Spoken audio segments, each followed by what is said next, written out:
The new release date for the new selection pack has been announced, not in game. It's essentially a leak, but Konami leaked it. You tell me what that even means. The release date has been announced on the Google Play App Store, maybe the iPhone App Store too. You tell me. We believe it's July 11th. It says begin in 2 days. So I'm not really sure. Is it July 10th or July 11th? I just know at the time of this recording, it says begins in 2 days, the new pack.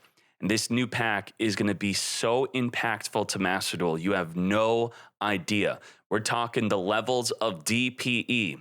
The pack before that we just recently got, not a big impact, but this one is going to be huge. And it's all because of the Floowandereeze and the adventure cards. The Floowandereeze deck type is going to be the new most hated deck. What deck do you hate right now? You hate, besides Sword Soul Tenyu because it's the most popular, you hate Eldritch. The most hated deck is now going to be Floowandereeze. And I'm going to tell you why right now. I'm also going to tell you a little bit about the adventures. I have other videos that are going to come out where I'm going to talk about the combos of Floowandereeze. I'm going to show you the basic combos of Adventure. I'm going to show you the top tier decks of both decks, Floowandereeze and Adventure. Let's hop right into this. Now, what are we getting among these cards? Are we getting everything? Many people believe we're not going to be getting the advent of Adventure, which is what makes the deck a lot more consistent.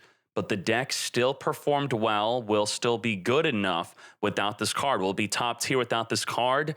It might not be. Now, why do I think that this card has a chance of coming out when it's in a different pack than the real life pack from the pack that we are emulating? Because Evil Twins received a card search, which is what this is, from a pack that was not in the pack, that the pack in the game that was representing the pack. You understand that? So, what's so good about this? Well, the deck's going to consistently, with one-card combos, be able to get Barrier Statue out on the field, which will... No monsters can be special summoned, except for wind monsters. It's a one-card combo. I will have that video out probably right after this. So if you don't have ways to deal with this, then you're going to hate this deck. Also, they're going to be able to easily get out the Mist Valley Apex Avian, which will be able to negate any play you make. Are they going to have this alongside the Barrier Statue? Well, that then becomes a two-card combo among popular cards they're using, where they could turn one, get a Barrier Statue in the field, and have an Apex Avian to negate whatever you're about to do. Now, what I believe is even better than the Apex Avian is they're going to be able to summon Rise of the Mega Monarch, which will target a card on the field in either player's graveyards, will put them on top of the deck, and will return an additional card in the field back to the hand, which means it could return itself. You could loop the Ryza Mega Monarch, stacking your deck. You have a crappy card in your graveyard, I'm going to put it on top of your deck. I'm going to put the Ryza back to my hand. And then if you have any other crappy cards on the field or in the graveyard, I'm going to resummon Ryza to keep stacking your deck or stacking my own deck. And what would we want to stack with this is a card like Dimension Shifter. This deck's going to play 3 of this. It's going to be all over the place. If you have no cards in your graveyard, it's supposed to self-balance itself by discarding itself to the graveyard so you can't activate another copy until the end of the next turn. Any card sent to the graveyard is banished instead. That is insane. It counters a ton of decks. It hurts DPE a lot. You'll be able to get out DPE, but then DPE will get banished if sent to the grave. You'll also lose your Celestial. And with the Rise of Mega Monarch, and I will be showing you a combo video right after this video, the Rise of Mega Monarch is going to be able to recycle the Dimension Shifter. And also, alongside the Barrier and the Rise of Mega Monarch, you're going to have the Empin. The Empin states you are going to want to focus on this one line. Your opponent cannot activate the effects of special summon monsters in attack position. Well, Link monsters cannot be in defense. So that is a big deal right there. Now, what if you want to deal with this? Well, it states that once per battle, during the damage calculation, you can banish any card from your hand. The opponent you're battling with is going to be halved. So it's going to be difficult to deal with just this Empin, as it's preventing the activation of attack position special summon monsters alongside having a barrier that states you can't special summon. Now, some cards that you could use to counter the Floowandereeze could be the Gandarla, the Kaiju. Kaiju, this one, Godarla. It is a wind monster, so you could use Godarla. What else are we going to hate about this deck? This is going to be chain link blocking in Ash Blossom play. So if you want to Ash Blossom them, stop them from getting the barrier, well, now you can't. You're going to have to deal with the Harpy Feather Storm. If you control a Wind Wing Beast monster, your effects, your monsters from the hand, fields, grave, anywhere are completely negated for the entire turn after they activate this while having a Winged Beast monster. And also this allows them to summon during your turn, in addition to the field spell. So the field spell and this trap is what allows them to summon the barrier on your turn, summon the Mega Monarch on your turn to disrupt your plays. You thought we were talking about this in the context of summoning it on their own turn? No, your turn is their turn when you're playing against Floowandereeze. This will also be to flip all your monsters face down. Now let's talk about the Adventure Engine. This is going to be a massive impact. The two decks very likely will be, the biggest boost from this will be the, let's check the top decks page right now. Where are they? Well, Prank Kids is going to massively benefit from this deck, and this deck has lost a lot of popularity due to DPE disrupting their Prank Kid play. They normal summon a Prank Kid, it gets popped, their play is pretty much over in most circumstances. Well, this deck is going to shoot up to top tier, mark my words. It happened in the OCG and the TCG. Also, Phantom Knights. Phantom Knights is going to be a deck that massively benefits from the Adventure Engine.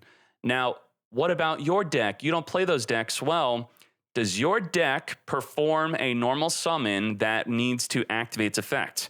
You cannot activate monster effects in the field the turn you activate this card except special summon monsters. Now, the important notes here is on the field and special summon monsters.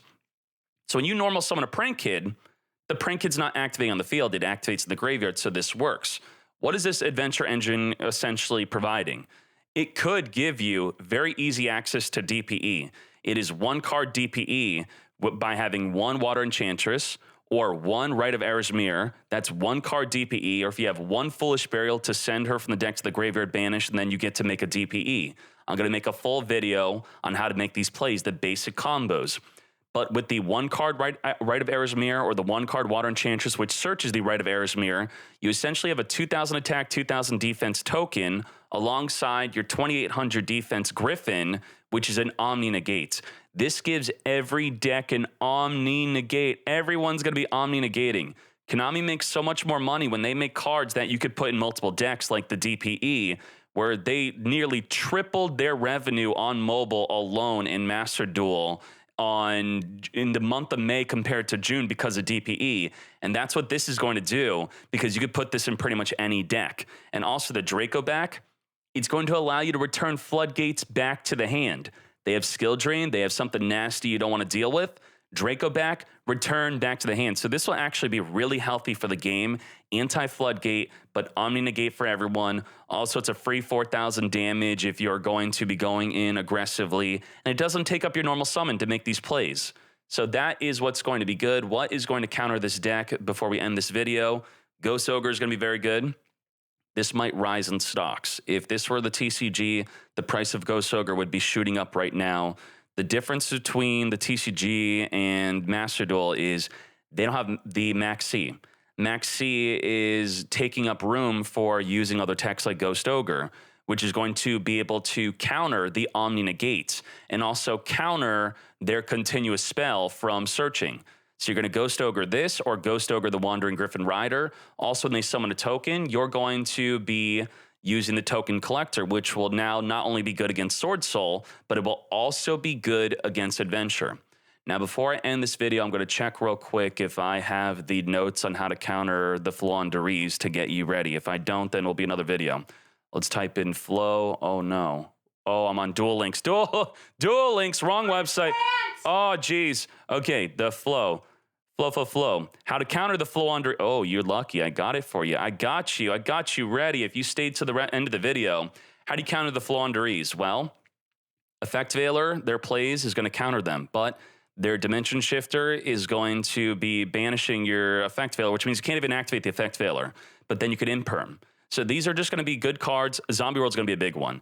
If you have a way to send your Banshee from the deck to the graveyard, if your deck already plays a Foolish Burial or the Riser Dragon, then you're going to want to maybe just tech in 2 cards, Banshee and the zombie world, because they can't tribute summon except zombie monsters, and they become zombie. That hard counters them, and because the whole deck is normal summoning, their monsters are in attack position, you could Lightning Storm them. That's going to be big. If they have a big field after they build a big field, evenly matched can maybe be good. They'll probably banish everything but the barrier statue, and you might still be screwed.